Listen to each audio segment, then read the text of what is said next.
Сіздермен Торған бүгін сникерс тортын жасаймыз. Қарапайым рецепт, яғни бұл сливкисіз нұсқасы. Ең алдымен бисквитін жасаймыз. 6 жұмыртқаны сарысымен ауызын ажыратып, ауызын миксерлейміз. Бастан осылай көтерілген соң, мен рецептте көрсетілген қанттың жартысын осы ауызға салып отырып миксерлейміз. Одан кейін жартысын сарысына салып миксерлейміз. Сарысына бірден барлығын қосып салуымызға болады. Осылай ағарғанша. Одан кейін ауызымызды саруымызға араластырамыз. Осылай силиконовый лопатка немесе ағаш лопаткамен оны бір бағытта асықпай араластырамыз. Миксермен керегі жоқ.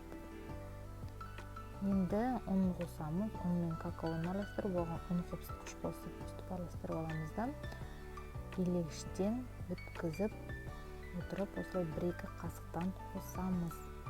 Ұндарыңыз көп болып кетпесін. Егер көп болып, қамырыңыз қою болып қалатын болса, онда бисквит көтерілмей қалады. Сондықтан аз-аздан осылай салып араластыра отырып, бұл жерде де жоғарыдан төмен араластырамыз. Яғни егер қиындағанда ұныңыз қалып қалса да қосуды тоқтатамыз. Бұл енді формаға салып 30 минут 180 градуста пісіреміз. Енді арахис, мен осында ашылмаған арахисті алдым. Бірінші табадағы кішкене қуырып алып, сосын ашып дайындап қойдым қосуға. Креміміз сары майға вареный сгущенканы қосып, екеуін жақсылап араластырып, немесе миксерлеуге болады. Жай араластыра салдым.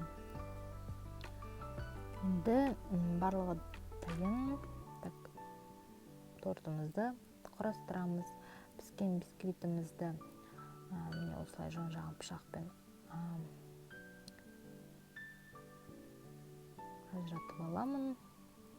Және де енді мен бисквитімді 3 бөлікке бөлемін.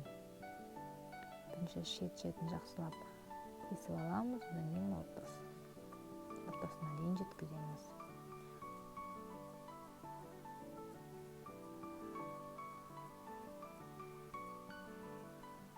Қайталап айтам, бұл сливкисіз варианты, негізі сливкимен өте дәмді болады.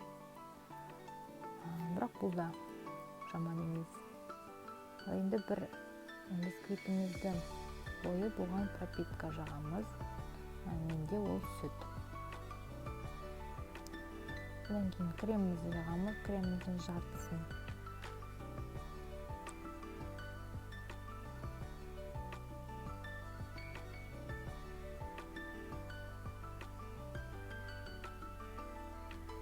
одан кейін арахисімізді сеуіп шығамыз.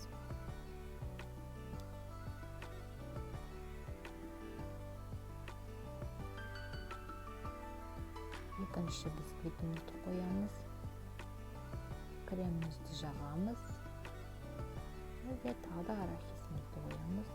Және де соңғы бисквитімізді қойып, кішкене үстінен басып, одан кейін бұл жерде бір плитка шоколадқа сары май қосып, оны ерітіп, бағанағы арахисімізден бір аздаған арахисімізді осылай ұсақтап қосып жіберуге болады. Қоспасаңыздар да болады. Араластырып, егер қоюлау болып кетсе, аздап сүт қосып жіберіңіздер.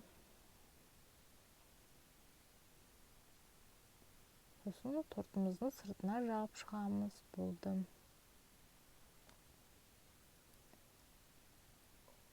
Бұл жай үйде өздеріңізге арналған нұсқасы, жасап көріңіздер. Болсын.